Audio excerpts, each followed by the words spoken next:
chat is open today. We decided to open it. So you can type in where you're from and say hello. If you have any questions, at the bottom of your screen, you'll see Q&A. And that's where you're going to put your questions specifically, because we're going to be watching that for your questions. We'll have Liliana is going to be monitoring that for us. All the questions will be gathered and we'll be responding to the questions with answers at the end of both talks. So welcome to the first salon of the Maternal Gift Economy Breaking Through series, featuring speakers and speakers from the International Feminist of the Gift Economy and Friends, hosted by Genevieve Vaughn and the International Feminist for the Gift Economy. Today's salon, our first, features Vicki Noble and myself, Letecia Layson. So I want to welcome you. I want to also remind you today to take care of your body. Our format is going to be two speakers. Vicki Noble will speak first and I will follow Vicki, and then we'll have question and answers. We will not have any formal breaks, so please make sure that you stand and stretch, have water there with you so that you can be with us and feel comfortable in your own home as you're listening. I want to just make a note that the speakers will not be monitoring the chat box. So we'll look at it later, but we won't be responding probably while the talks are going on. So Diane, I just want to check in and see how are we doing with getting the women in? Are we good? Yes, we're good. All right. Then without further ado, I'd like to introduce Vicki Noble.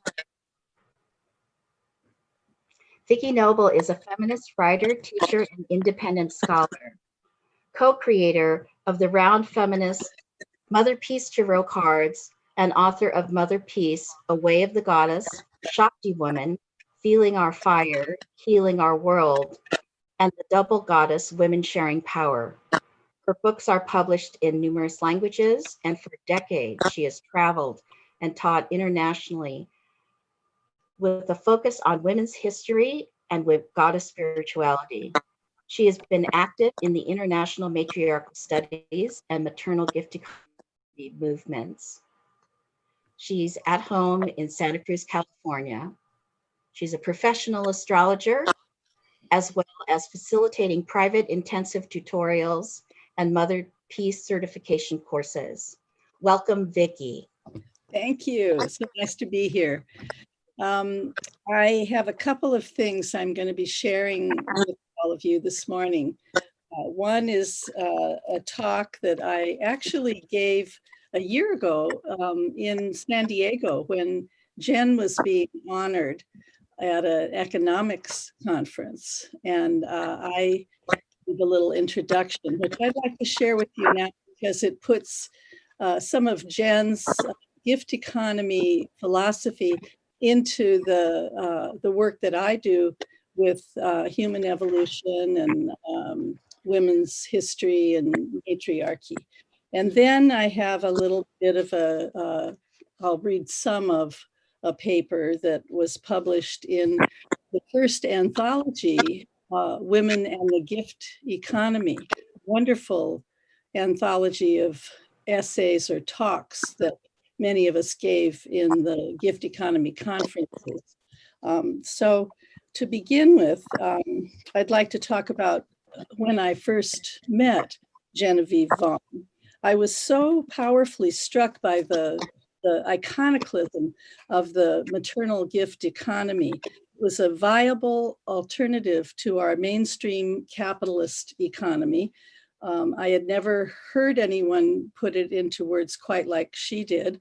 Her philosophy resonated with my long-time feminist quest to put women and women's ways back into history where they've been invisible or plainly missing for thousands of years. And although Jen uses the conceptual language of philosophy, which in many ways challenges me as an outsider in that discipline, I intuitively understood what she was saying from the beginning. The alternative explanation she gives for the way things are can actually serve us as a guideline, I think, away from our current destruction of Mother Earth. Jen has even suggested that if our world does collapse in some sort of apocalypse, then this alternative understanding of reality, the maternal gift economy, can help us create a viable economy that does not plunder gifts as our current economy does. That seemingly radical idea of unilaterally giving to needs rather than requiring a quid pro quo was very appealing to me. And Jen's model of the mother who births and sustains the child as the basic human logic made total sense to me. Feminist physical anthropologists have come to similar conclusions in their language of human evolution. This is a quote: "The mother-offspring tie was primary. This was the elemental social unit for hominids or pre-humans, as for other primates," wrote anthropologist and ethnographer Nancy Makepeace Tanner in the 1970s. I'd like to also just have a side comment here that in the 1970s, I was living with Karen Vogel, my co-creator of the Mother Peace cards.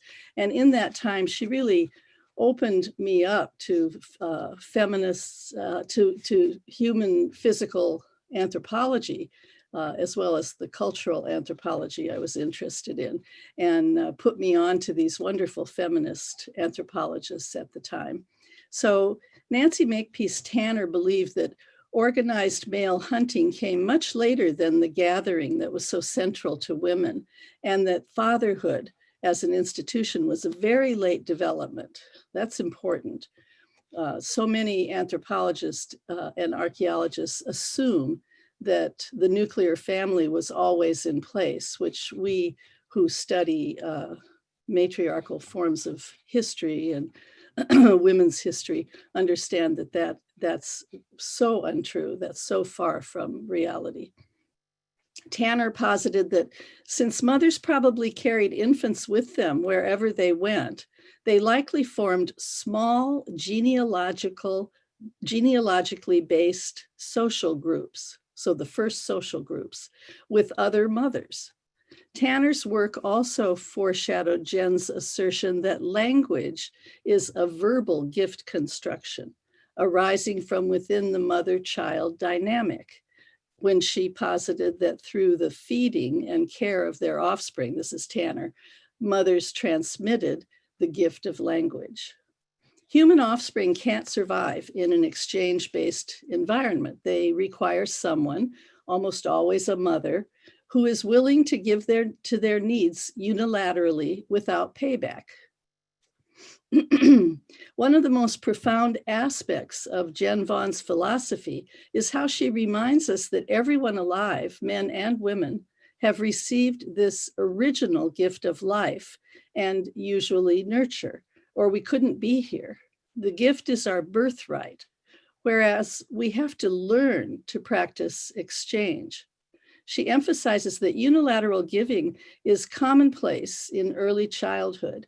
Jen's philosophy is congruent with the values and practices of indigenous cultures, whose social organization, for the most part, has remained dedicated to communal ownership and the distribution of goods to everyone in the community, regardless of their ability to give back.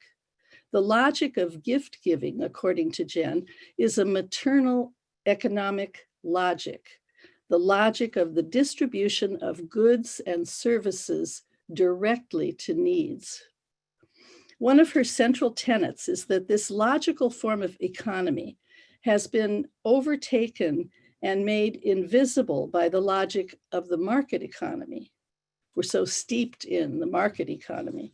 Competition has replaced cooperation as the valued process in the marketplace, although in the domestic sphere, the realm of the mothers, gifting continues to be the norm.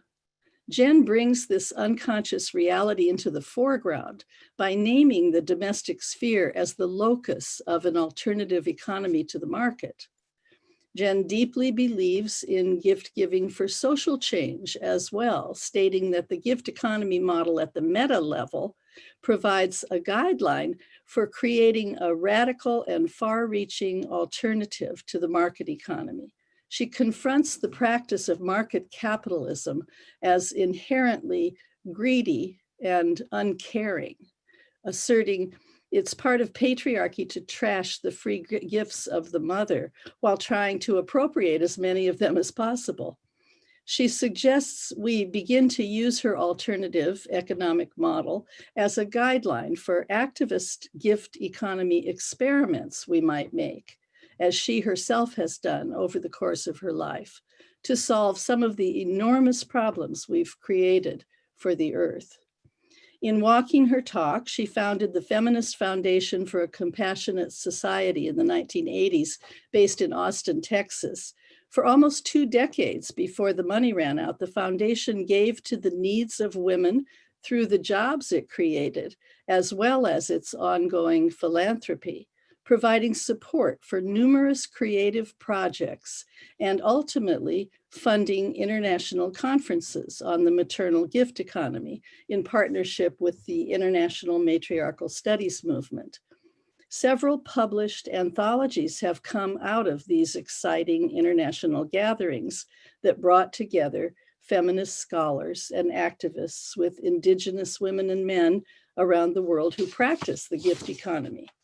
Jen's naming of this otherwise hidden economy inside of capitalism brings women's work, the unpaid work of wives and the low paid work of those in the service industries, into the foreground. When this hidden economy becomes visible, the fact that it has been underlying and supporting the mainstream market economy, although often involuntarily, can be named. The problem, Jen writes, is this: when the gift economy and the exchange economy behaviors coexist, the gift economy, consistent with its principles, gives to the exchange economy, satisfying its needs, giving it value, and thereby colluding with its own oppression, while the exchange economy cancels gift giving. Feminist women have discussed female exploitation like this for decades in personal ways. For example, how inside nuclear family households, the unpaid but necessary and valuable work of wives and mothers regularly goes unnoticed or unacknowledged, having been normalized as merely the natural role of women. However, Jen emphasizes that the gender stereotypes found in Western patriarchal cultures are arbitrary and constructed. For example, in societies based on gift economies, she says, men remain mothering without losing their manhood, while women are honored as equals and often as leaders. The larger world situation of globalism likewise acts as a colonization of indigenous peoples' gift economies by market economies, and even to nature itself, which was previously free for all, but is now commodified. The analogy goes like this. This is Jen's language. The category male excludes the gift-giving female, who gives especially to males. The category white race excludes other races, which are expected to take gift-giving female positions toward white people. Lithuanian-born archaeologist Maria Gimbutas uncovered and named the prehistoric 7th millennium civilization of Old Europe, also called the Danube culture, introducing the world to female-centered cultures that had taken shape there and sustained themselves through agriculture, ritual, and art for at least 2 millennia. She also documented the devastating destruction of this peaceful and artistic civilization of the goddess, the name of an important book of hers, describing waves of Indo-European males who made incursions on horseback from north of the Black Sea, beginning in the 5th millennium BCE. Already in the 1950s, Gimbutas had crafted a narrative, the Kurgan theory, based on her archaeological research that told the story of this traumatic conquest. She was not believed, and her work was all but erased from archaeology, at least the archaeology in Britain and America. Now we have incontrovertible DNA evidence documenting a massive wave of Indo-European male DNA into the Danube area and the total elimination of the local farmer male DNA at the end of the 4th millennium. In a prototype of so many wars to follow, the invaders murdered the local men and bred with the women, destroying almost all vestiges of their highly evolved culture, art, and religion, including the world's oldest script. The Danube civilization was replaced by various hybrid cultures created out of what Gimbutas called the collision of the two worldviews, the female-centered or matristic, and the male-dominated patriarchal one. The various artistic and ritual expressions of the old European civilization went underground, becoming women's work, as Elizabeth Barber called it, or folk art, remnants of which can be seen in the sewing, baking, ritual, dance, and singing traditions still practiced in parts of Europe today.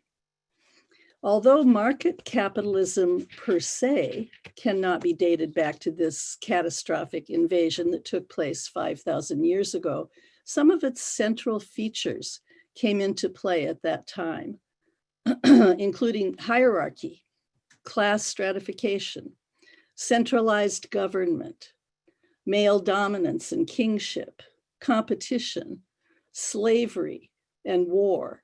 The values of cooperation and sharing that made old Europe and other ancient cultures peaceful and harmonious were overturned in favor of warfare and empire.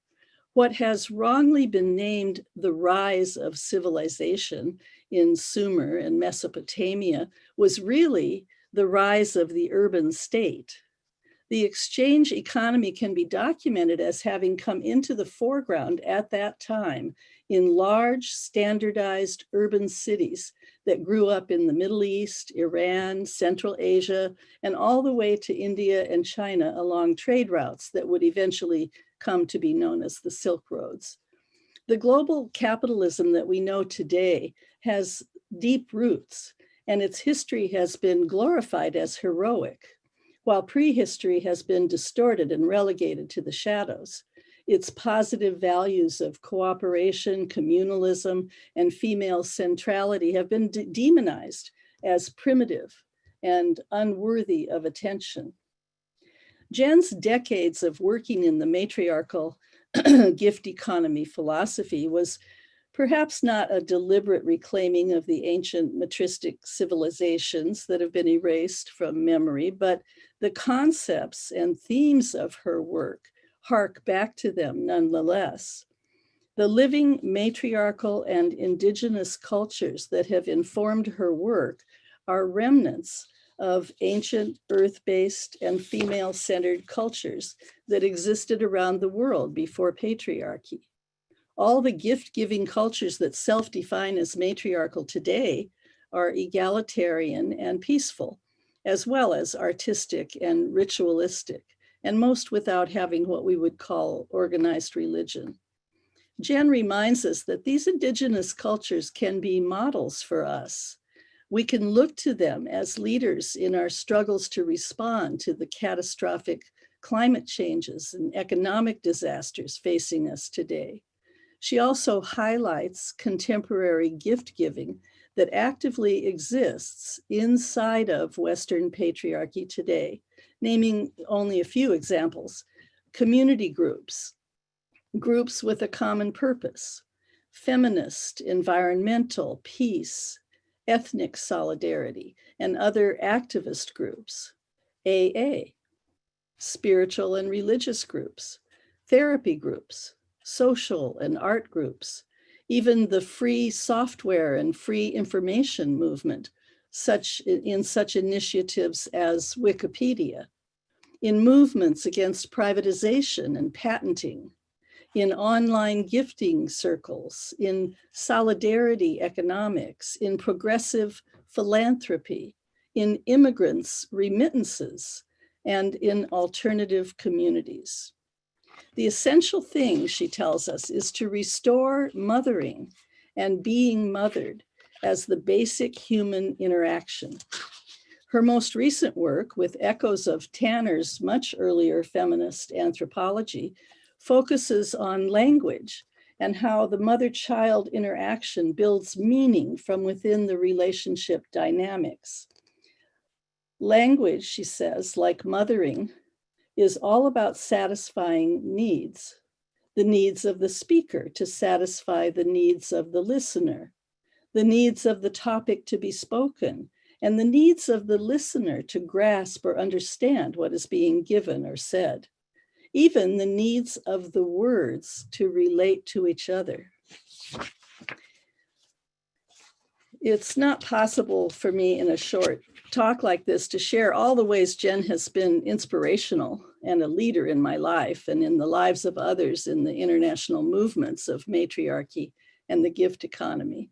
But hopefully this provides a sense of the importance of foregrounding women and matriarchal values that Jen has pioneered with her maternal gift economy. It's these female-centered, earth-based indigenous values of egalitarianism and respect for humanity, for the humanity of everyone, that can help us solve some of our most troubling challenges in this next decade. Rather than thinking of women as being naturally altruistic and men as being warlike, we need to understand the alternate economy that mothers, or as Jen says, motherers, which includes men in the archetype. We need to understand that indigenous people display the values indigenous people display in their daily lives, and then use these understandings as a model of how to move forward into a better world. And so this piece was, as I say, a talk I gave, and then was recently published in this lovely book put out by Inanna Press, The Feminist Gift Economy, a maternalist alternative to patriarchy and capitalism, from the Canadian Women's Studies. It's wonderful. It's again, a whole set of fresh talks and essays on the gift economy. So the other thing I'd like to do is to take a little bit from a piece I wrote in the first anthology that came out of the gift economy and matriarchal conferences. I called my piece, "She Gives the Gift of Her Body." And what I wanted to do was take Jen's ideas of the gift economy and really bring it through the work that I had been doing with my women students and clients and audiences for decades. The archetype of selfless or altruistic giving without attachment or outcome or any concept of reciprocity belongs originally and most fully to the goddess, the great mother of all things. Whether we see it in the bountiful harvests of the agricultural fields of Mother Earth, or the life-giving nurturance of a mother's body supporting a pregnancy and nursing her baby, the feminine force is active and life-producing, as Maria Gimbutas put it. The female body in ancient times was perceived as parthenogenic, that is, creating life out of itself. As creator of the universe, known scientifically as the Big Bang, her boundless creativity gave rise to the endless and diverse forms found in nature, whose beauty is impossible to replicate and whose primary expression is unceasing, dynamic, cyclic growth, birth, death, and regeneration. I see the goddess as a great spider spinning the world from her center, patiently reweaving the web of life again and again through eons and ages. This cyclic continuity should be enough to give us hope in our current situation, no matter how bad it gets. Since women first, there's a subtitle, First Woman and the Gift of Life. Since the first vulvas were inscribed on cave walls and rock outcroppings tens of thousands of years ago, the female has been formally imaged as gift giver par excellence. In Australian rock art, she's known as First Woman. The gift she gives of life and all that sustains it made a lasting impression on early humans coming to consciousness, beginning to express themselves through language and art. So-called Venus figures from the Eurasian Paleolithic period with their huge breasts and buttocks emphasized over any distinguishing personal features demonstrate the acknowledged gift-giving capacity of the ancestral matrix figure, later to be called the Great Mother. The Great Mother, Mother Earth, Pachamama. The vulva, that sacred doorway, was the original glyph of the human species becoming literate as far back as 30,000 years ago. And really, we can take it all the way back to the beginning of our being human 200,000 years ago. It's a sign expressing gratitude, reverence, and awe toward the female body and its marvelous ability to create life, sustain it, and even in death, as Mother Earth, to receive it back. Vulvas carved in rocks and painted on walls all over North and South America, are known to have been used for female blood mysteries and puberty rites since the most ancient times. Images of females dance among the pregnant animals that predominate in caves and rock shelters used by early humans. The female mysteries of periodicity and nature were at the center of whatever religious rites were practiced by early humans, whose lunar menstrual calendars, this has been an ongoing theme of mine for 40 years, whose lunar menstrual calendars document their interest in cyclic reality.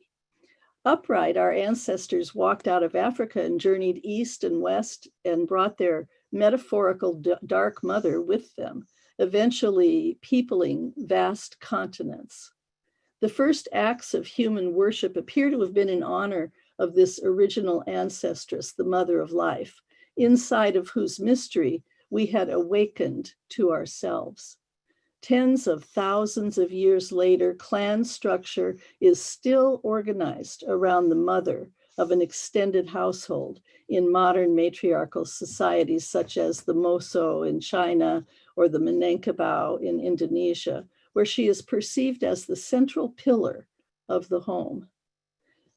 At the end of the last ice age, the weather warmed over much of the planet and our ancestors left their caves. Many of them developed the ability to settle, grow food, and domesticate animals. Cultivation, rather than being a sudden revolution as once thought, apparently unfolded in a fairly natural way from, from the sophisticated gathering that had gone on for millennia. I'm reading from really tiny print. The development of agriculture marks the beginning of the Neolithic period around 10,000 years ago. One important center of agriculture, Natufian, emerged in Northern Africa, the Sinai Peninsula, and the Middle East, from which it later was carried to other places, including the female-centered early civilizations of Anatolia and Greece, ancient Turkey and Greece. Archaeologists, linguists, and biologists have tracked the spread of agriculture eastward beyond the Caspian Sea and along the trade routes. Centers of agriculture also arose, perhaps independently or maybe through diffusion. This is currently still being debated in China as well as in the Americas. I'll just do a little bit more here. So this article goes on. I talk about early shamanism being female, the female biological mysteries and the baking of bread, the long time baking of bread that still goes on in some of the festivals in Europe. The womb as tomb, she gives the gift of death and rebirth. And finally, I thought I'd share a little bit about the Tibetan Dakini work and how that relates. Shamanism is a service vocation, once exclusively a women's province. Shamanism is a sacrificial practice in which the shaman uses her body as a vessel for powerful energies to flow through her for healing and magic. In the most ancient times, women performed this function collectively in ecstatic rituals and communal ceremonies involving and on behalf of the whole community.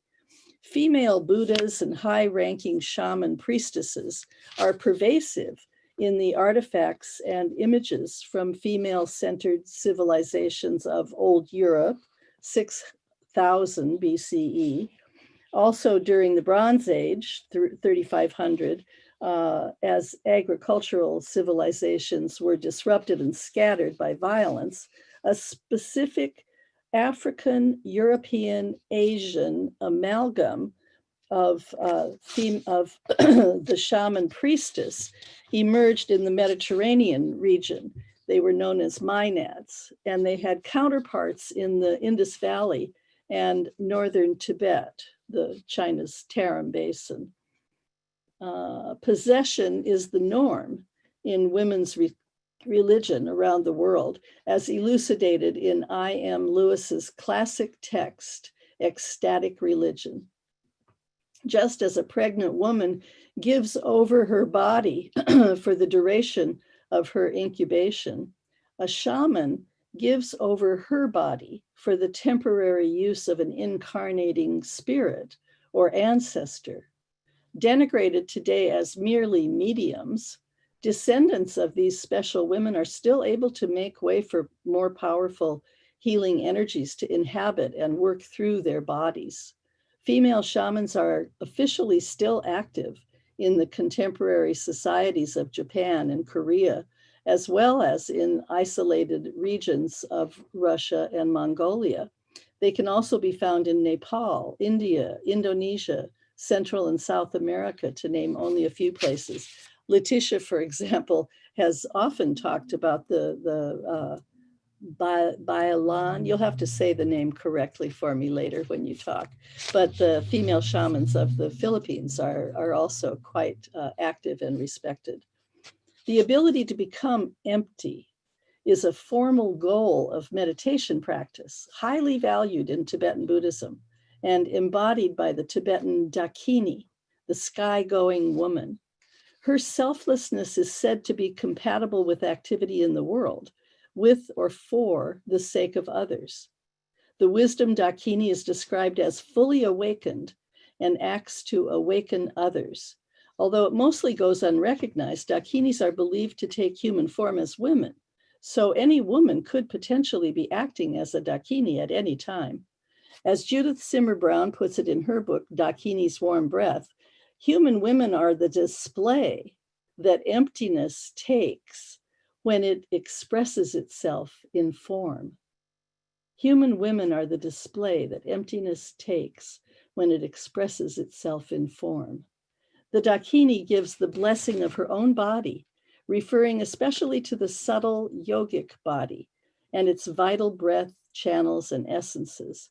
And I go on to talk about tantric sex and how that relates, and the yoginis and dakinis of India and Tibet. I think I'll just close with this paragraph.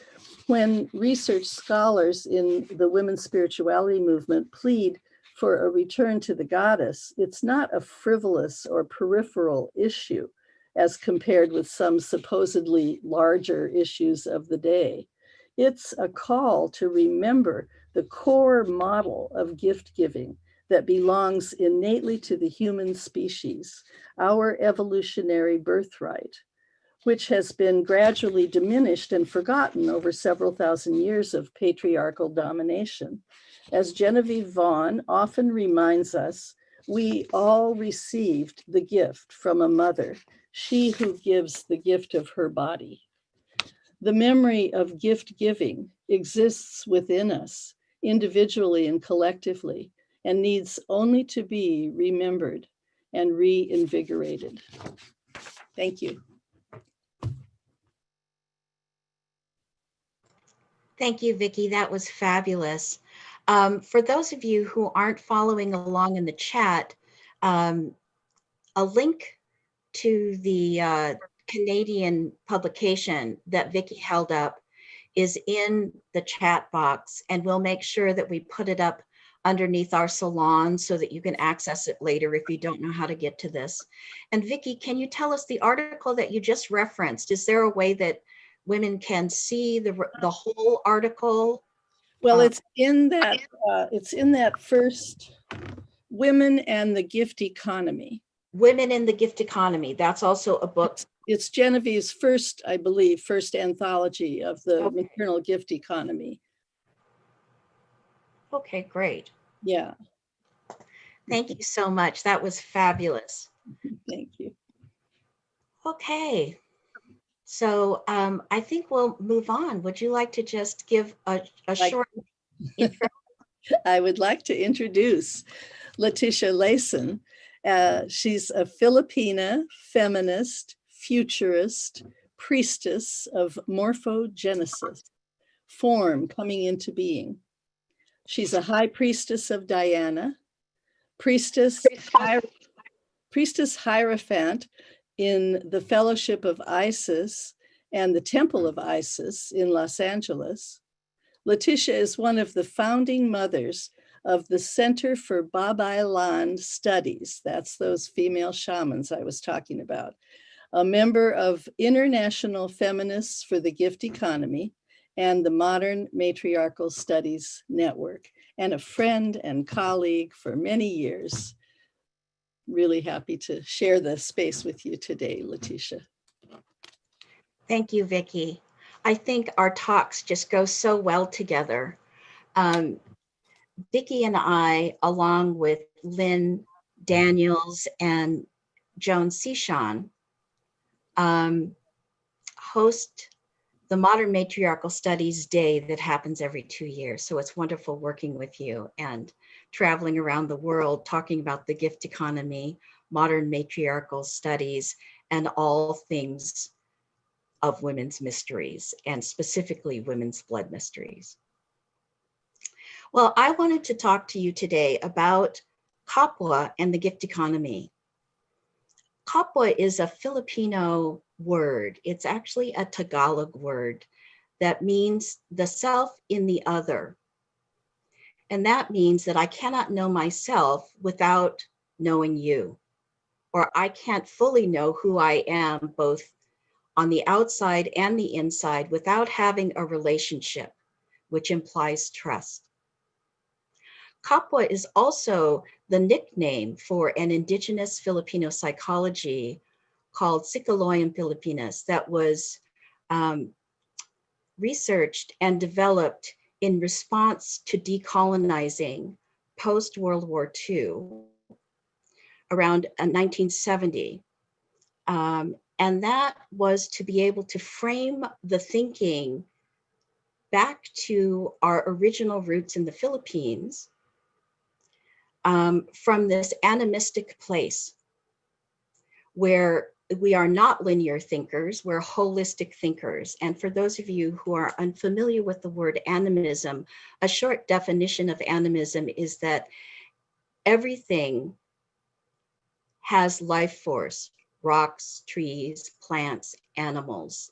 And that in the Native American common language, they speak of all of our relations.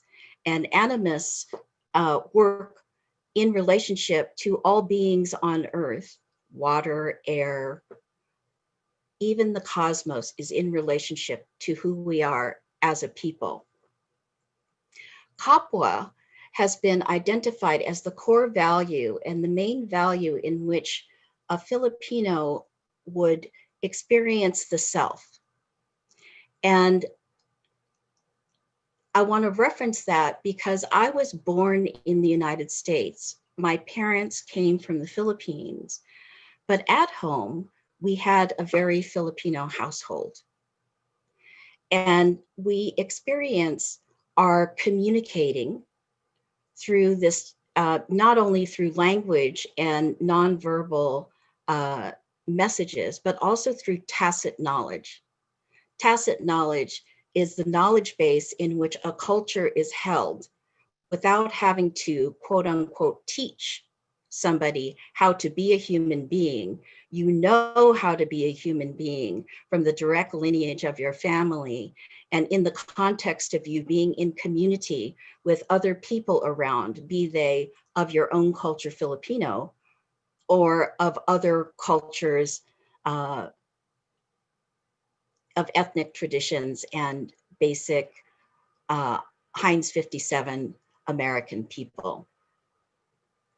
What that does for us is that instead of having an intuition, which involves an ego or the self, we have a sense of knowing, which goes back to the lineage of my ancestors. So it's not just an idea or a construct, it's a relationship that is timeless.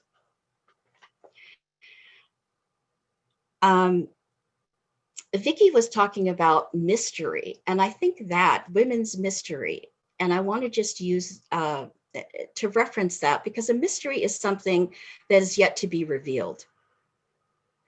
And there is a book that's writing me that I have the title of called Priestessing on the Edge of Chaos. And in doing that, looking at culture, both of my own culture from the Philippines, living in the United States and being raised during the time before the civil rights movement, where signs would be put up that would say no Filipinos or dogs allowed. So there was segregation and there was a lot of understanding what differences were in terms of culture. But the gift economy is a natural occurring event that happens between mother, child.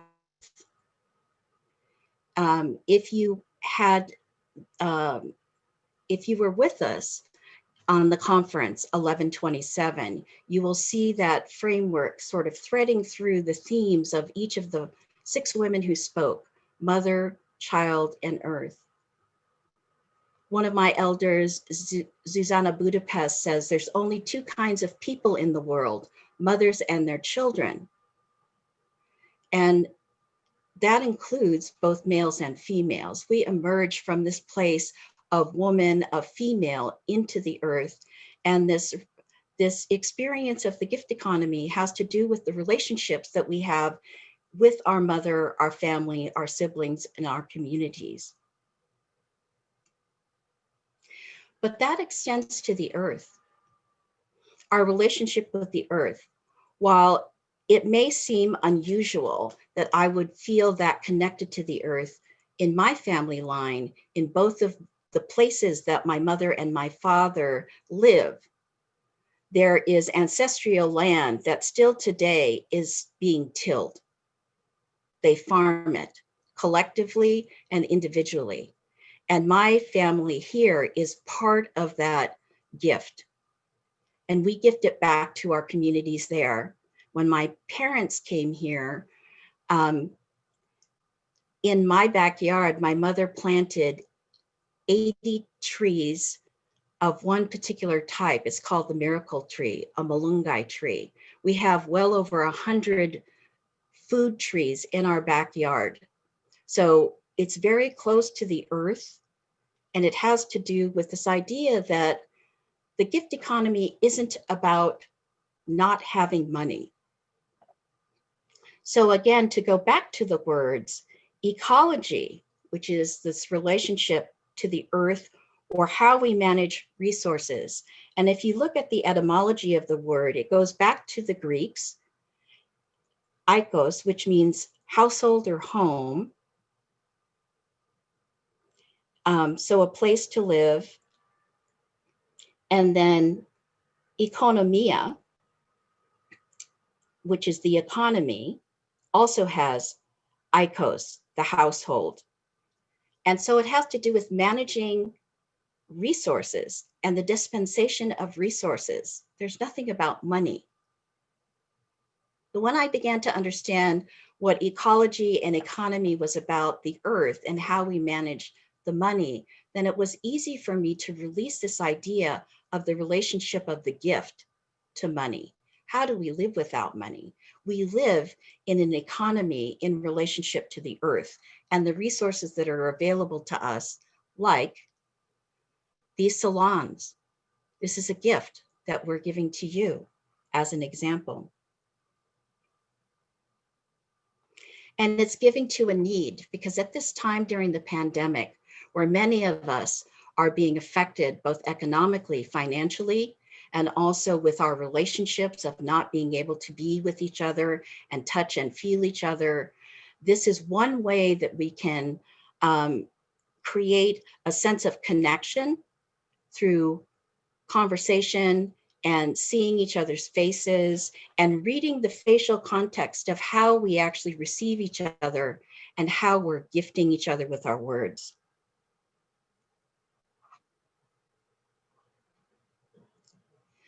This idea that Vicki brought up about the embodiment, again, is this idea of the healing and the embodiment of an energy that runs through us, the relationship of the Babailan or the spirit world, where either you are being possessed and being danced by your spirit helper, or that you are just channeling that energy to recognize and listen to a broader worldview, a different understanding that spans not just your own personal lifetime, but the experience of all of your ancestors throughout time.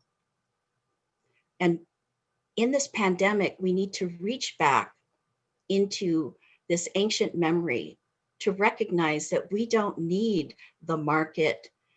We don't need Black Friday to buy more things.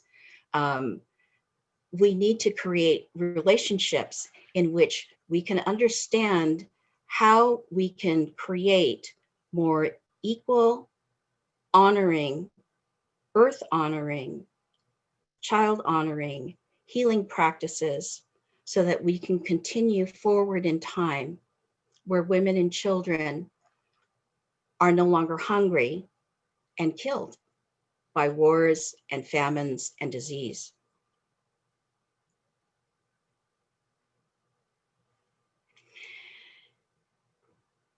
It's the ancient memories that we need to call forward. These are things that we know if we can listen. Sherry Mitchell, who will also be in a salon at the end of January. Oh no, I'm sorry, at the beginning of January. Sherry Mitchell, who spoke at the conference, will also be speaking in a salon, spoke about her developing her own experiment where she is reclaiming Indigenous land. And the long held ancient memories of her people are being revived and thriving to be inclusive for all who come in a good way. And you can hear more about those experiments. I think it's important for us to reclaim, wherever you are, whatever your culture is, the indigenous knowledge systems and practices of your own people. The way that you can actually return to the ancestors and do a healing line to bring it forward. When I heard Genevieve speak, about the gift economy in the early 90s, it was giving language to the tacit knowledge of the way in which my family had lived in community with people who were not their blood relatives, but who were people that we experienced as our extended family. And it took it out of the realm of money, this and the economy, and the market economy, this for that. That we actually met each other's needs without the expectation that there would be something in return. The return was the benefit of somebody getting their needs met and they're thriving in their own life.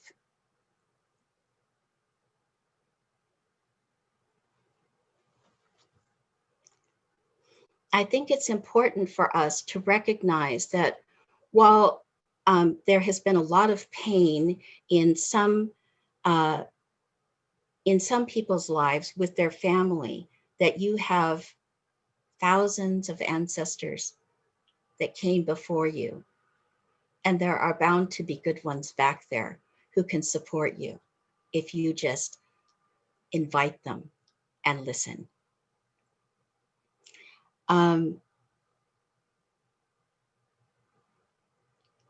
I really want to not go on too long, because what I have to share is how I personally took the information and applied it to the way in which I move in the world, and how I am practicing to use the gift lens that Jen has asked us to put on so that we could see through the veils of the market economy. So that's an invitation. There are two words in Visayan that I learned from my friend Omera. They're spelled the same, L-A-I-N. The accent is different, so you pronounce them differently. Lain means different. When you're experiencing something new and it's different. Lain is something that's bad. Oftentimes, when we're presented with a new idea, we have this sense of, oh, anticipation. And we may experience it as, I would like to invite you to experience it as different rather than bad, that it's something that you might be afraid of. So to learn to relax into receiving new information as just being different.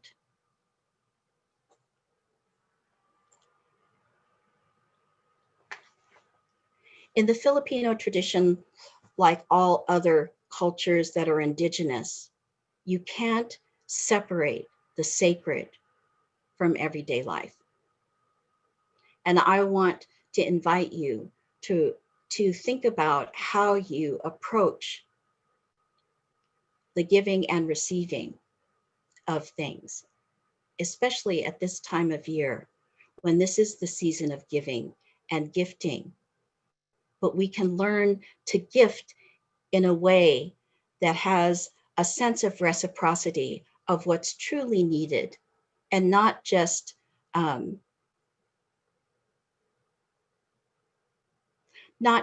object to be given because you want to give somebody a Christmas present.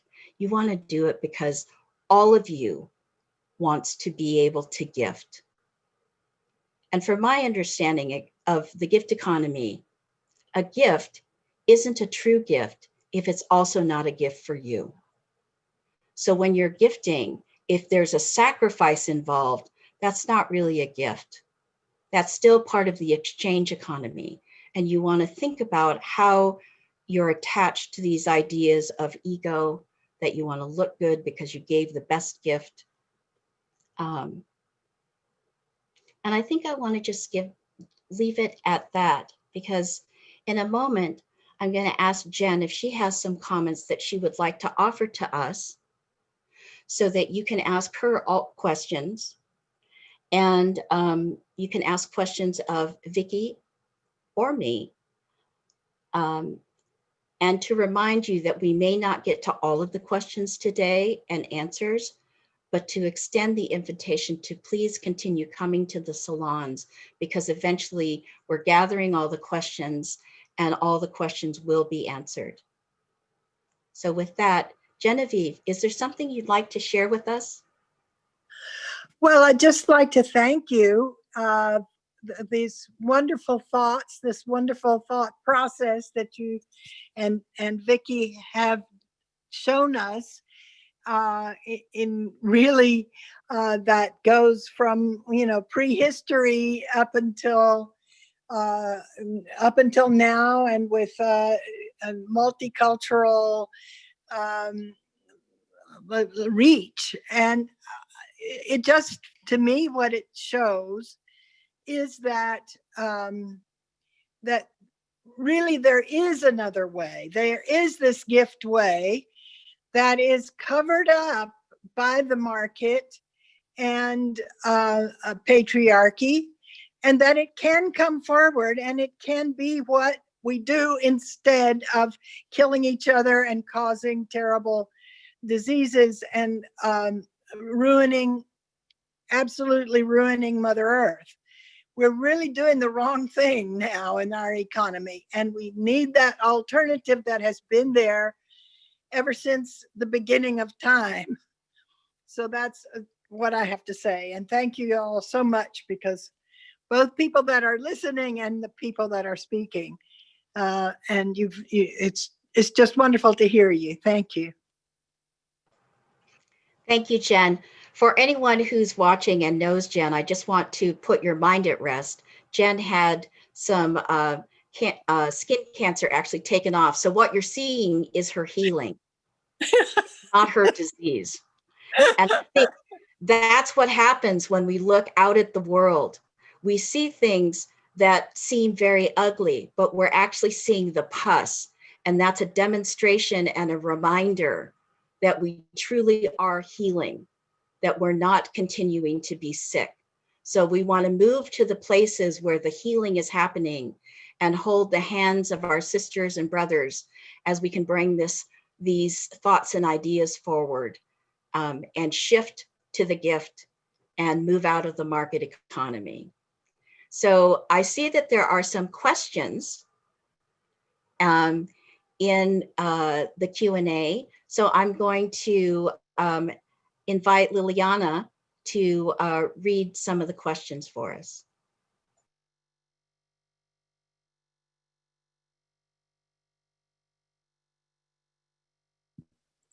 Hello, this is me, Liliana. I have a question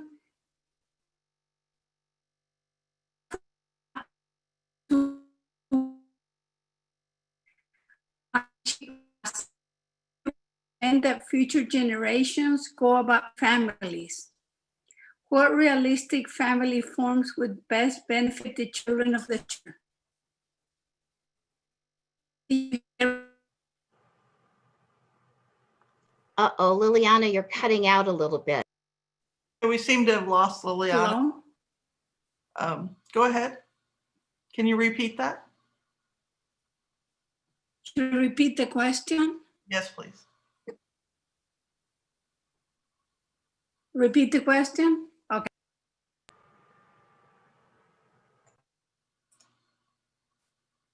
Well, she's dropped out. So the question comes from Leah O'Hagerty. How would you recommend that future generations go about forming families? What realistic family forms would best benefit the children of the future, or would the consciousness of the people forming those families be key? Oh boy, who wants to grab that one? Vicki? Yeah, I could go with that one. It's something I think about a lot, and I speak about it a lot to my students. A lot of my students, excuse me, when I was teaching in the university program of women's spirituality, but also my students from around the world, they tend, many of them, to be women and to be between 30 and 40. And one common theme that you can easily imagine is the ticking timepiece that has to do with biological reproduction. The women that I meet with and love so much are often preoccupied with finding the right man so that they can begin having the children they so desire. And so for years, I've been really trying to work with the problem in Western civilization, and particularly, I think, in America. In a certain sense, you could say that in the 70s, when we were shouting slogans like "smash the nuclear family," and when we wanted to equalize relationship between men and women, or between the same-sex relationships, we kind of did accomplish the task of smashing the nuclear family. And these days, marriage is still incredibly valued by almost everybody in the culture, which you can really see from the recent gay marriage success, I guess you would say, in our culture. And yet in California, for example, the divorce rate is 75%. So it's a kind of a doomed institution in some way, and yet we don't know how to let go of it because it's been at the core of so much of what women value: relationship, fidelity, and motherhood. Those are things that quite a large percentage of contemporary women still care a lot about. So I keep suggesting, from the model of matriarchal societies that we've been learning about for the last 20 years in this movement, I keep suggesting to my women students that they try to be reality-based in their hopes and dreams, and also creative in new, fresh ways that are needed, since the patriarchal form of marriage has been so problematic for so many women. And men. It's a very hard institution to succeed at. Because that's true, I have this fantasy that young women between 30 and 40 who haven't had babies and who want to, that they make a contract, an alliance with one another, that you make some sort of a real contract, a legal contract with your girlfriends, with one or two other women who are also interested in raising children, and that you make a contract and have a household together, and that you let the men come and go, because that is what they do. And so instead of putting all your eggs in this one basket, finding Mr. Right, and then having your babies, and then ending up a single mother anyway, you might as well craft new forms, excuse me, that could allow for some other stable way for the human family to take place. Make a contract for 15 years or something to raise children together, and see if that wouldn't be more satisfying and more stabilizing for the children. So that's only one idea that I've had, and there must be 100 others that we could implement. And I'm really strongly encouraging young women to start thinking out of the box. Radical, my throat. Thank you, Vicki, for that. Yes, thank you, Vicki. Genevieve, did you want to respond to that before I jump right in? Asking about other families. Not really. I could just say that I think that the matriarchal societies where working marriage and the husband or the father of the children comes and sleeps over at the mother house, and actually and then goes home the next day, while the brother of mother is the person that helps the child grow and is the model, what we call the father. So it's, I think,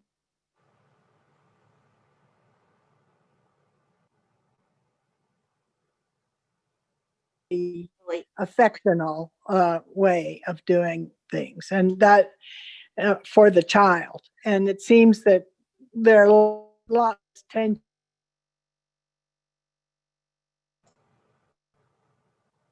Jen, you keep cutting out.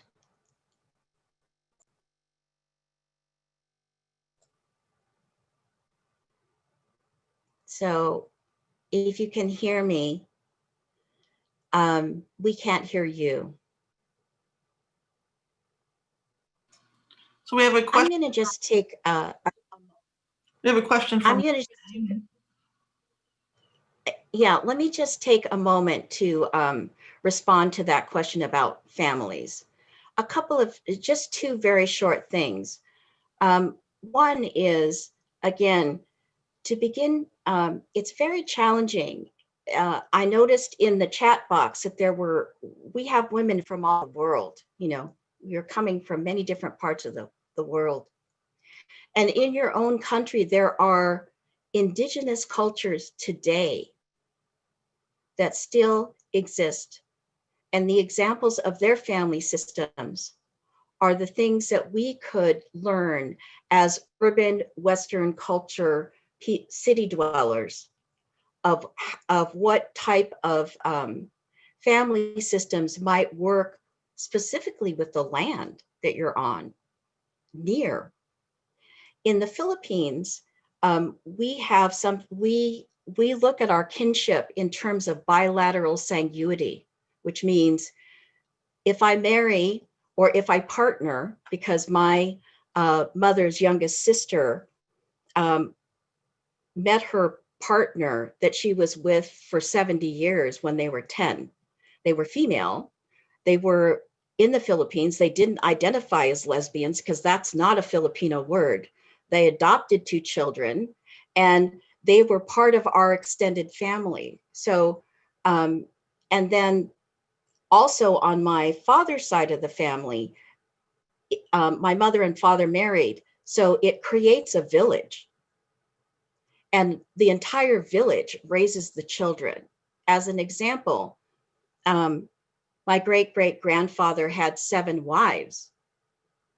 Of those 7 wives, 5 of them had children. They were raised in a compound, and each of those 7 wives had other husbands. But the husband and wife designation was the framework that came from the European Catholicism. All of the children were raised together. And they're all of my relatives, regardless of whether or not they are not blood related to me as cousins. They're still considered cousins. So I would suggest that you need to really take a look at what your needs are and what you feel the needs are for a healthy family that you want to raise, because there's many examples of how to raise healthy families that still exist today. And I want to also encourage you to come in 2 weeks, because we'll have 2 different gift experiments talking about creating communities in the gift economy and matriarchal studies from modern matriarchal studies point of view. And they'll be able to answer this question more directly. So can we have another question, Liliana? I have a question from Laura Rendon. I agree about the connection between the sacred and everyday life. In education, the sacred is often not honored, and there's a notion of separation of church and state. What would you say to teachers who wish to bring the sacred into the classroom? That's so perfect for you, Vicki. How so? Well, because that was one of the things that you attempted to do when you went into the academy. That's true. right? So you sort of backed it into. Yeah. That's true. It was, we had a lot of space in our women's spirituality programs, especially in the beginning. So I started out at CIIS in San Francisco in the 90s in the first women's spirituality master's program, and then moved over to New College later.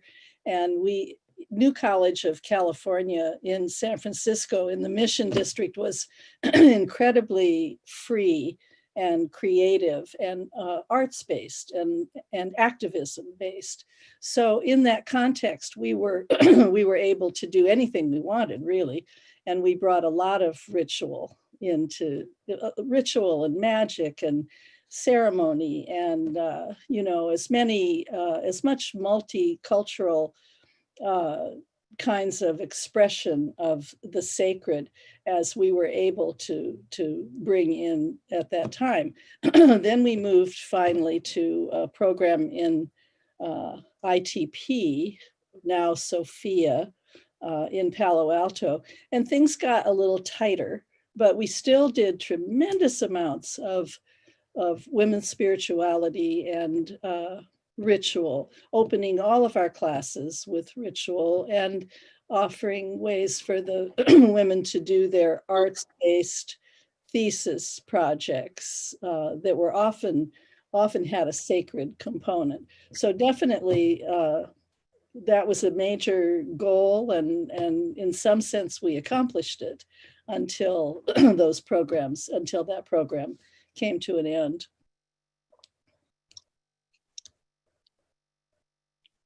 Thanks, Vicki.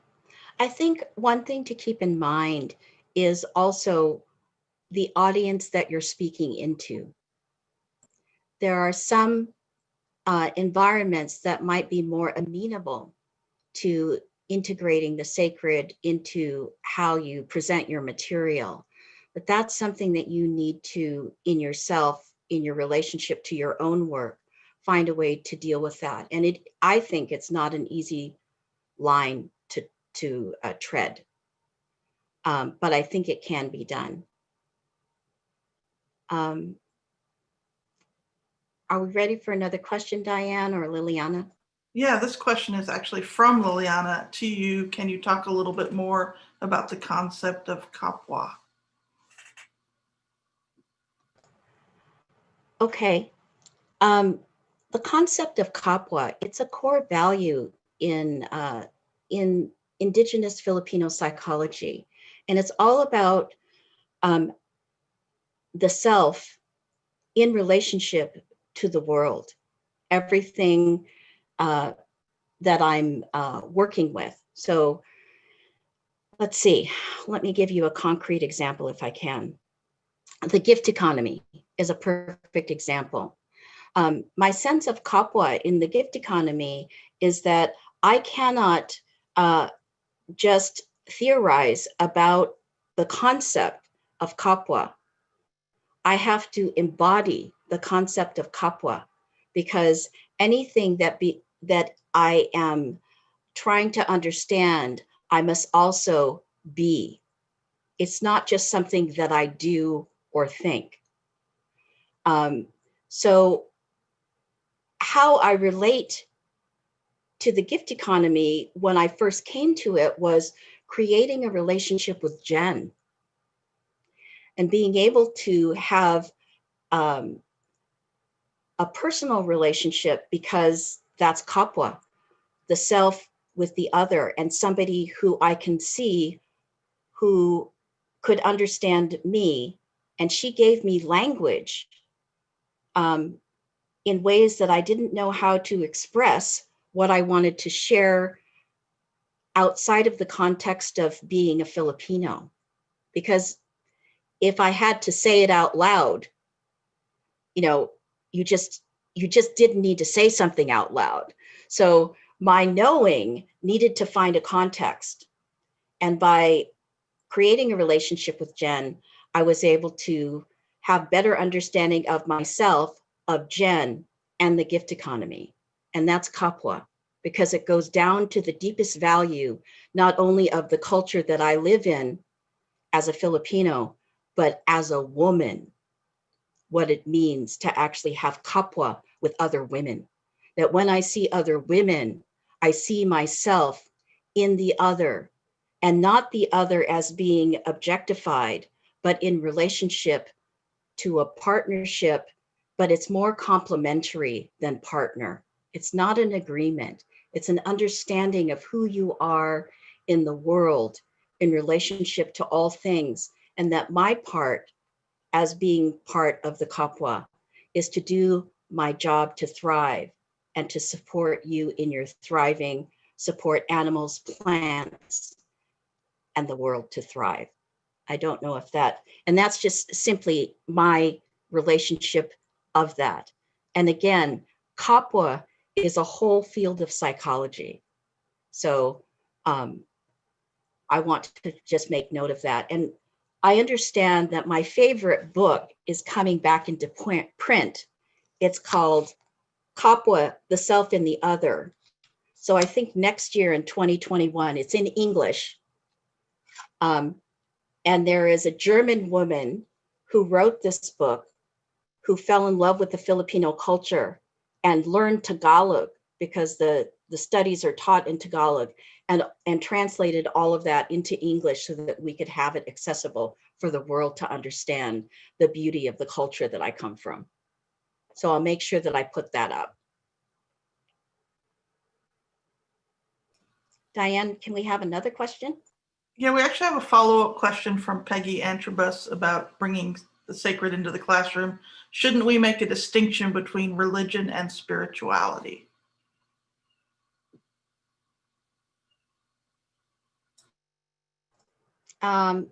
Vicki? Well, yeah, that's the problem, especially in the United States. I mean, maybe not especially, but seems very strong here, is the necessity of the separation of church and state, is because otherwise we would be entirely dominated by by patriarchal Christianity in all of our institutions. It's been a long, hard struggle for people to take that domination out of the educational system and bring into the educational system more recognition of different, first of all, of different religions that are being practiced and lived by the students in our multicultural population. And then to begin to separate the sacred from organized religion is terribly important, because the sacred, as we talk about it, as it exists in indigenous and matriarchal cultures, it's never been separated the way it has in European and especially in American culture. We've been so separated. It's as if we were plants that were ripped up by the roots, and transferred to a pot across the ocean. And here we are. And it's very hard with science being so anti-religious and thus anti-spiritual. It's very difficult to braid back together the loss we've incurred of that understanding that everything is connected and that we are connected to everything, and that we can't get out of being part of nature, that we belong to nature, we belong to Mother Earth. We're not separate.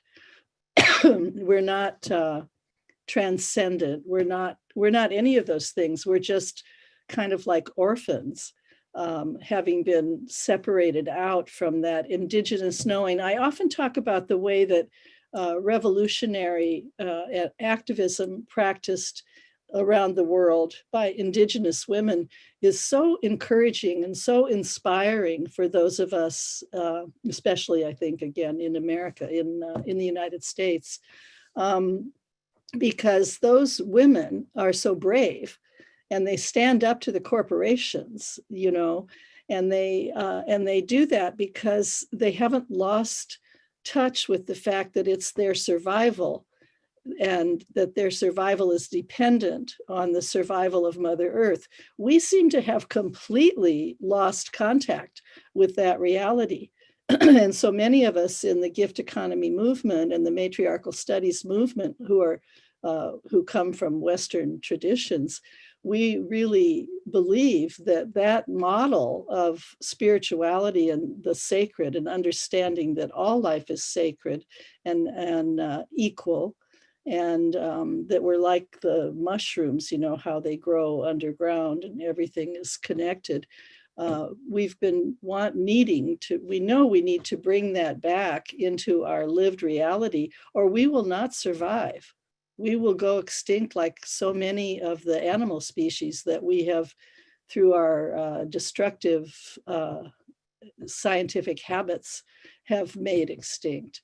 And so I think that the concept of spirituality even needs to be simplified more to just simple sacred, just the sacred. Everything is sacred. You know, washing the dishes is sacred. And for some people, going to church is sacred. It cannot all be separated out. We actually belong to the cycles of nature. And every year we experience winter coming on, you know, and it can't be stopped. And we are participants in it. And then we experience the rebirth of the spring and the coming back of the light. And those things are integral to our being human. And we've really tried to evacuate ourselves from that reality in the United States. And it's terrifying. It's so destructive.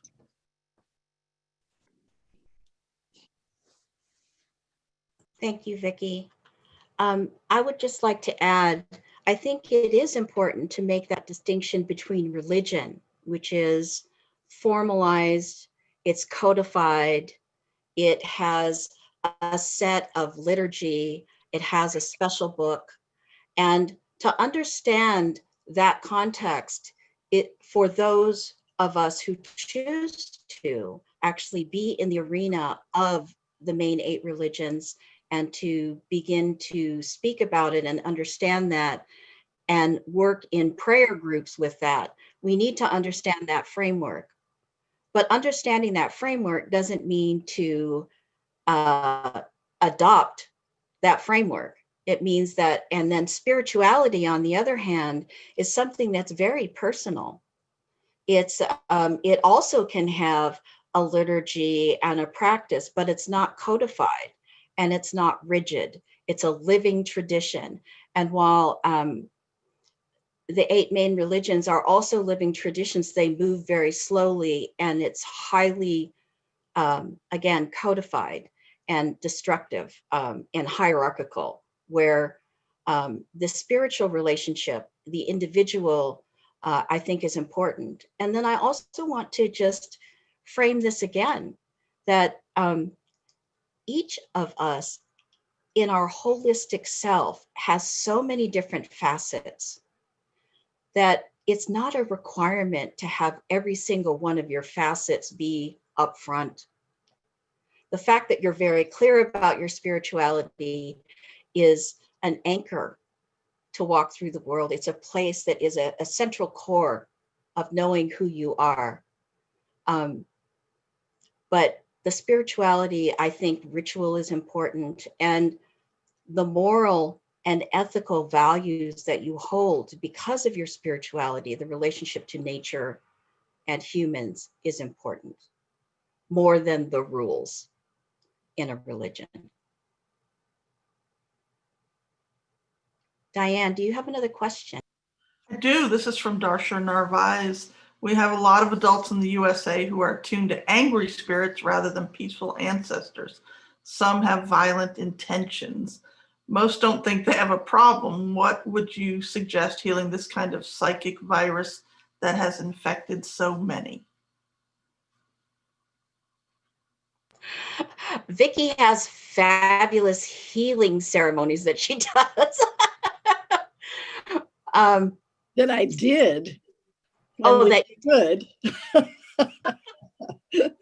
You know, it's really, the pandemic has complicated things terribly in the sense of our being able to be together in our circles and our energetic healing rituals. It's, you know, some things can happen over Zoom, of course, but not everything can. And we did hands-on healing in a collective circle, and that can't be done on Zoom.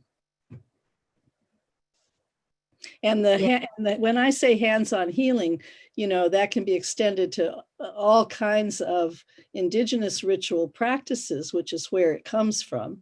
And those practices in the various communities around the world who still practice ritual and healing, it's about cleaning the energy field and when you bring that big energy down into a circle, you know, and when you touch the energy of Mother Earth and it comes up through us, there's nothing like it. And it cleanses the psyche, and it touches our hearts, and it softens our anger and our tendencies toward violence and so on. So we really, really need those community rituals. And so many people have talked about the terrible, I don't even know what to call it, the tragedy of people dying in hospitals with an infectious disease that means that their people, their families, their loved ones can't be with them. It's so painful, the moment we're going through, because we are forced to be isolated in a way that goes against our very nature as human beings. And that certainly makes the moment very problematic in terms of the question of violence. Darsha, I just wanted to also add to that you gave us a beautiful presentation about the evolution and the healthy development of what it means to grow yourself up, or grow a child up, and then as an adult to grow yourself up. I think it's really important to just remember that our awareness of good boundaries doesn't just stop at the physical level. That in the other realms, this is something that we know in the energy fields, that we also need to have an awareness of good boundaries and very good grounding. So when you talk about people who they are being inspired or attaching to, it's not your word that you use, or dangerous, violent energies.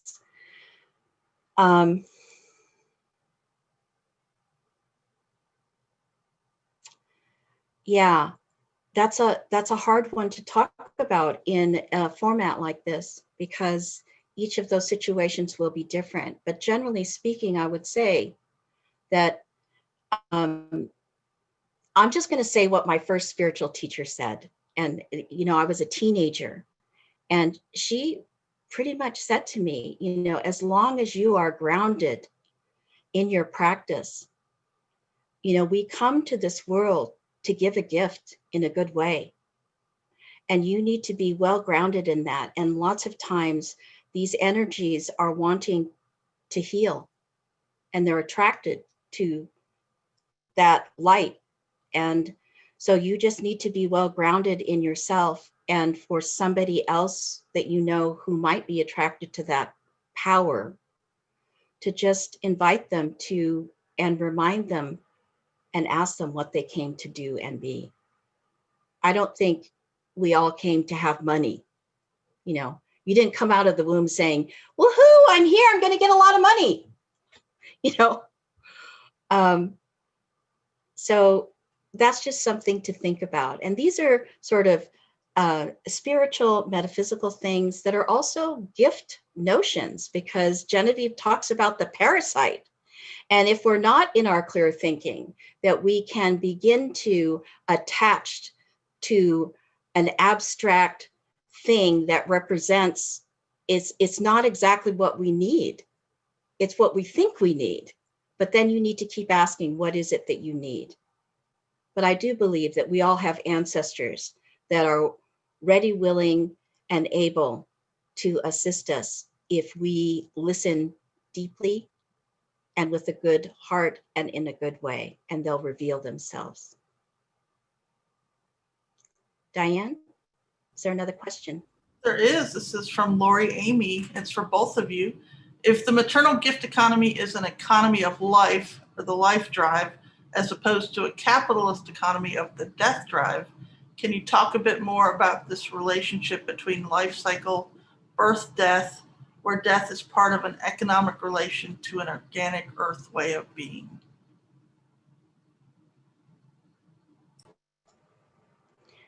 Jen, do you want to see if you can chime in with that? How's your connection?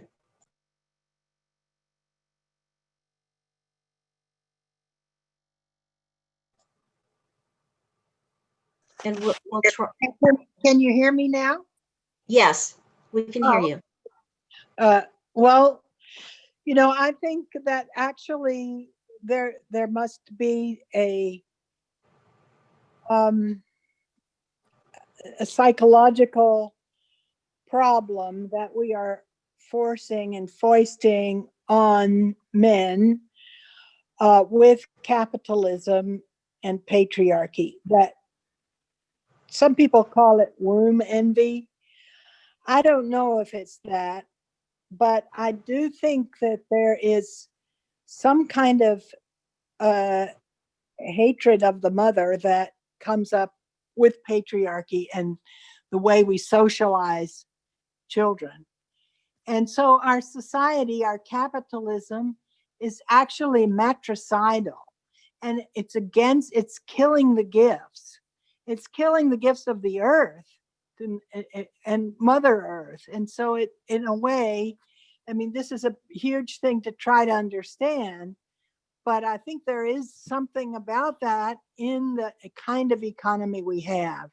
And it, in a way, it's because our economy hides the fact that it's taking gifts from everywhere, and that the exchange economy and the market profit is a gift. It's a free part of the product that goes to the capitalists. And so in a way, it is just a stream of gifts that go from the many to the few. And that is a totally wrong way of having things work. We're not satisfying each other's needs. We're satisfying this need for money that the system has. And so we're giving these gifts to the system, and it is also plundering the gifts of the earth and plundering the gifts of everybody, and putting people in slavery and sexual slavery, and the people in the global south, are just dying like flies now. It's awful. So death economy and life economy, sure. The life economy is the one that nurtures life. We go back to the origin of the mother and child, in which you have a model of somebody that's helping you, that's giving life and nurturing. And the gifts flow from one person to the other and go around in the community. So that is the difference between the life economy and the death economy that we're living in now. And we need to find ways of transitioning back to the original gift economy that is original in every life. We all do it. We all learn it. So we can. Thank you. Thank you, Jen. Vicki? Yeah, and I think also we have it in our racial memory or our deep ancient memory. We all came out of Africa. Human beings became human 200,000 years ago in Africa, and we came out of Africa and went everywhere all over this planet, and we have shared memory of the what Marshak, what is his first name? Marshak, the great author of The Roots of Civilization, puts it in a very lyrical framework. He calls the the goddess figure or the matrix figure at the center of what he defines as a, yes, thank you, Alexander Marshak, as a storied tradition.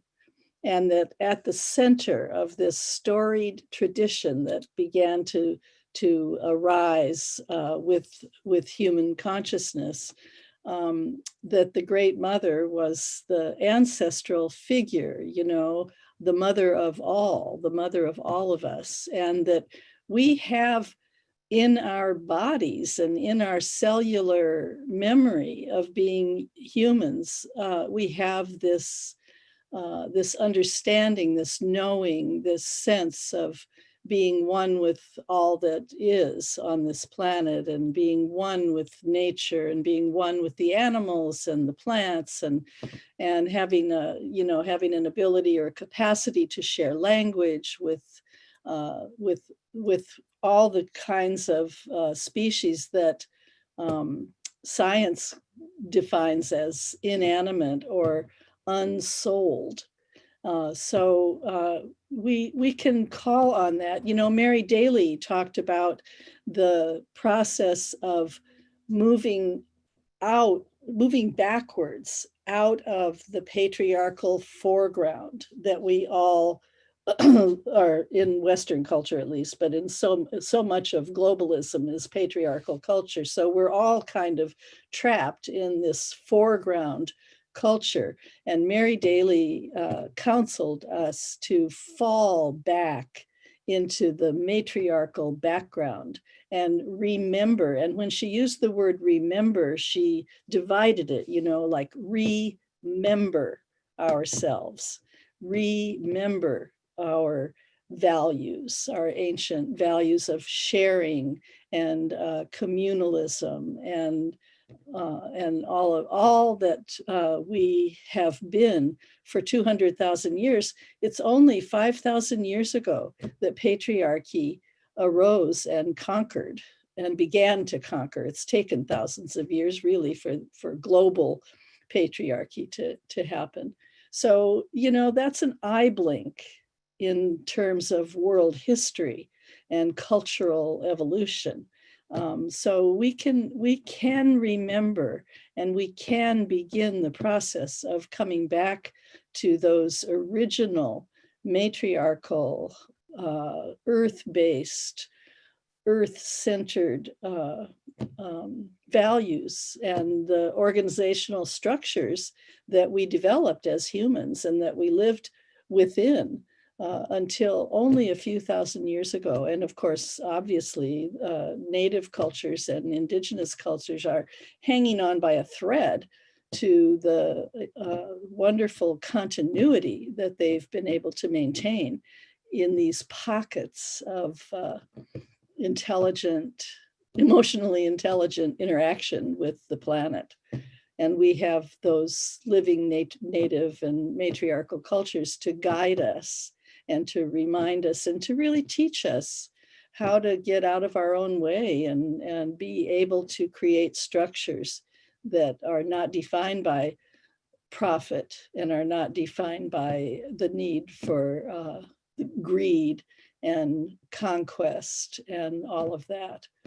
What we really need is what we always had before patriarchy, and we need it back, and we need it right away. We need somehow to make that transition, and it has to do with women.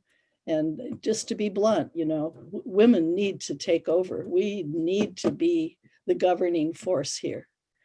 In all the countries where a woman is the head of the government, Did you see those studies? In all the countries where a woman heads the government, they have done super better with the COVID virus than any other countries. So even in a patriarchal, Western, advanced, technological culture, women at the top, women at the center, really make a difference. But not in a token way. I'm so disappointed in what Biden is doing right now in America. He's putting token women and token Blacks and token Latinos into government positions. It just doesn't matter if they're tokens, if they don't actually express the values of that particular culture or race or ethnicity, then what difference does it make? It's infuriating. We need to go back to the core values of our ancient human evolution. Thank you, Vicki. I would just like to add, Lori, that for me, what's useful is to consider my thinking in terms of a living system. And the framework for that living system is it with the mother and the child at the center.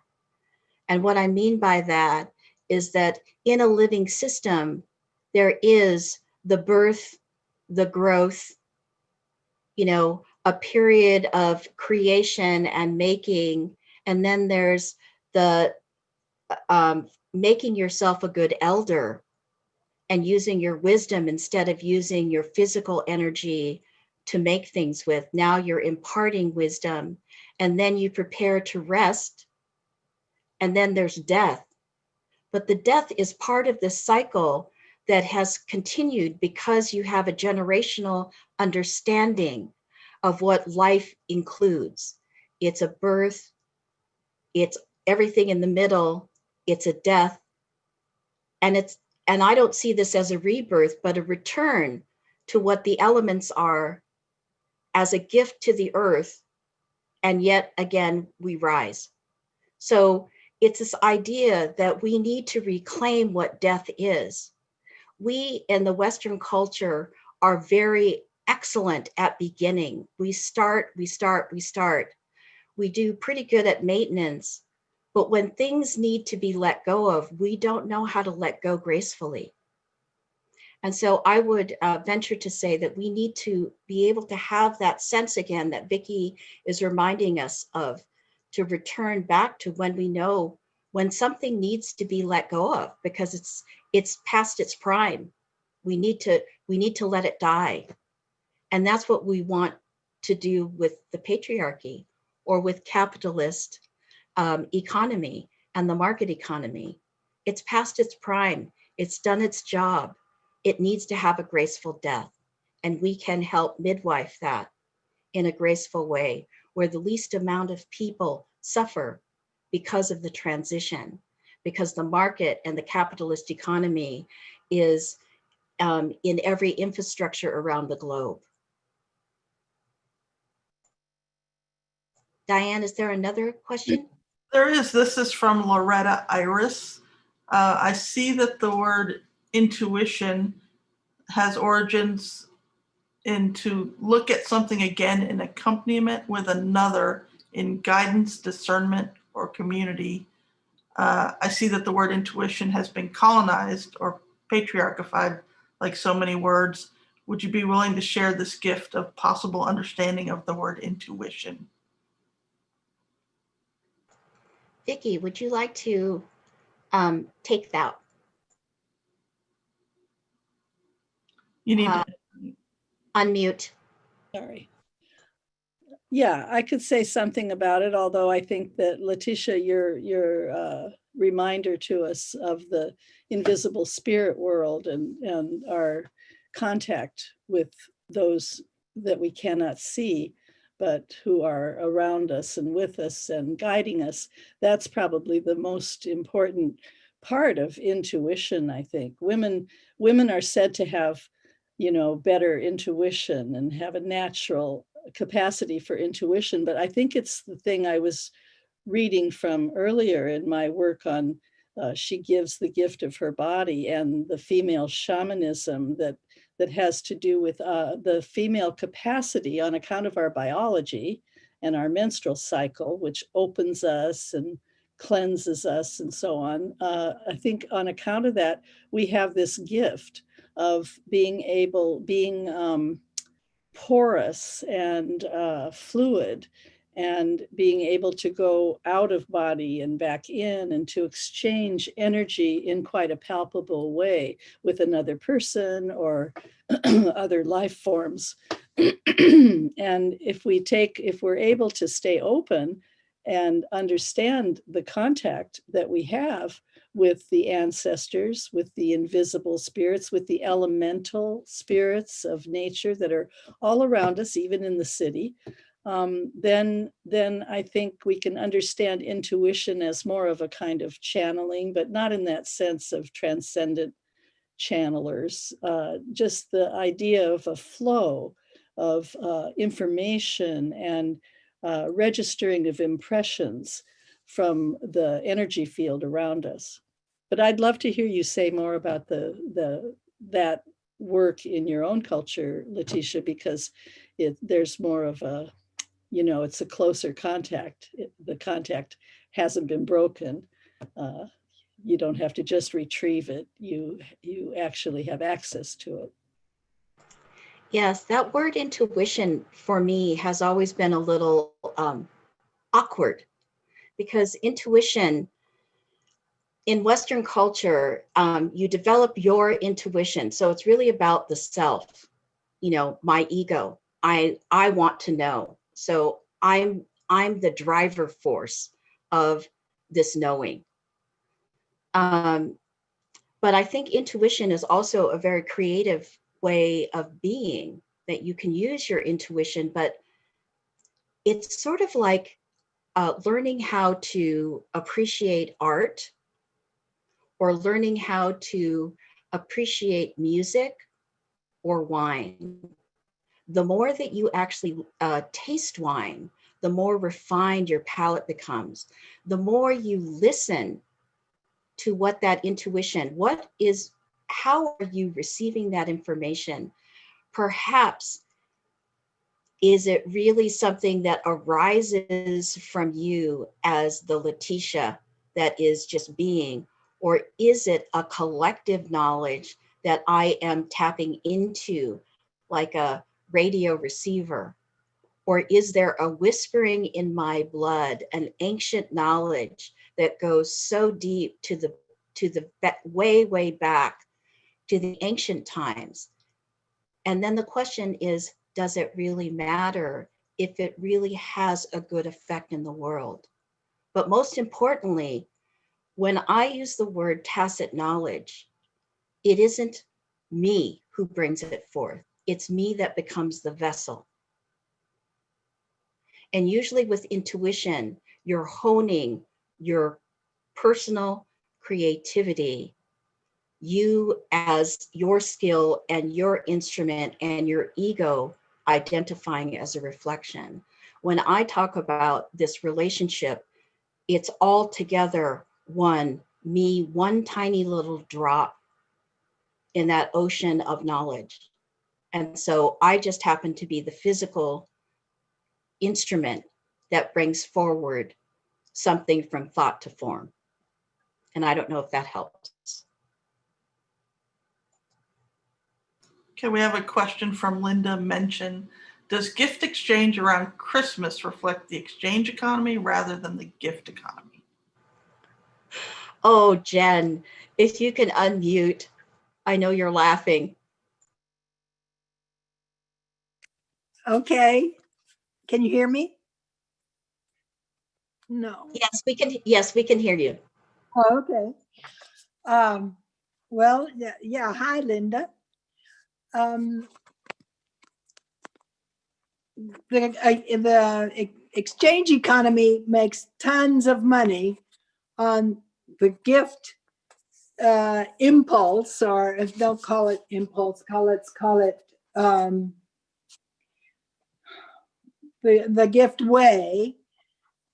the gift way of creating relationship, which is what happens when mothers give to children, and when everybody gives to everybody in a community. And you know the word community is co-muni and T, and that is the muni means gifts in Latin, so it really means community is giving gifts together, and so is communication. And so we're trying to communicate with each other in the midst of this economy and society that's based on quid pro quo exchange. And there are pockets of gift giving. We succeed in getting around it a little bit, but so often the economy, the market economy, takes the profit out of those gifts, and really incites us to give as expensive gifts as we possibly can in order to make more money on it.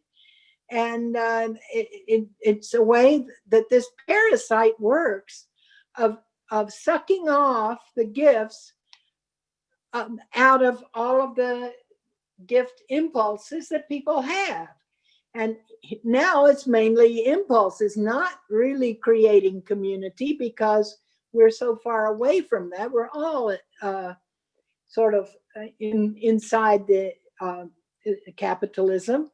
And we don't even know there is a gift economy that we're drawing on, or that has anything to do with a maternal economy. Yet we have it and we act according to it, and then we get ripped off in a big way. So that's what I think Christmas giving does. Vicki, do you want to chime into that, or are you good? Well, just to say, in my personal path, one of the first things I gave up as a young feminist was Christmas. I gave it up as the obligatory family ceremony that it had always been, and I took up the celebration of solstice, which doesn't have the commercial aspect at all, but it's where so many of the Christmas celebration comes from. The tree, is the solstice tree, and the gift giving, I think, is probably a natural part of ancient celebration in the dark, in the middle of winter. But we've corrupted it so deeply with the dominance of Christianity, so that so many people don't feel the holiday of the season, but rather feel dominated by the Christmas carols and all the Christmas kind of celebration. And then our tiny efforts to try to include, the Jewish holidays and the Kwanzaa and things like that. But it's again kind of like tokenism in the United States, at least, because it's not part of the larger cultural expression. And the cultural expression is all of that stuff being piped out through the music that's all around us from Thanksgiving on, and then the obligation to spend money and send gifts all over the country, to our families that we don't even know anymore. In my case, that's when I stopped. I felt like I don't know what anybody wants anyhow, and I'm not there. And it just seems fake. And to have to spend all that money when I live on a very small budget is impossible anyway. And so then there's all the guilt and all the feeling that you're not taking care of it, or you're not being a good parent, or you're not being a good child to your parents, or whatever. I just gave that up in my 20s. And I didn't celebrate the winter holiday gift giving for a very long time. I think until I had grandchildren, maybe, and started to feel like they needed some acknowledgement at the season. So that's a personal response. Thank you, Vicki. I just wanted to add that when you hear gift exchange, you need to go ding, ding, ding. Exchange, wait, gift exchange. How could I give a gift if I'm exchanging? It doesn't make sense to me. And then the other thing that would happen to me when I heard, this idea of gifting came was, if somebody is saying, well, I practice a gift economy or time banking, that's sort of sharing, but it's not really a gift economy, because it's, this for that. I give you this much and it equals this much. But really, in the gift economy, you're gifting what someone needs. And that may be, you're not going to get gifted back from that same person that you gifted to. You could be gifted from someone else entirely different. So that's the idea of the gift economy and the gift flow, as opposed to an exchange, this for that. We're hitting the top of the hour now. I want to thank you, Vicki, for joining us today. It's very thrilling and exciting. Did you have some last words that you wanted to say to the women before I close out?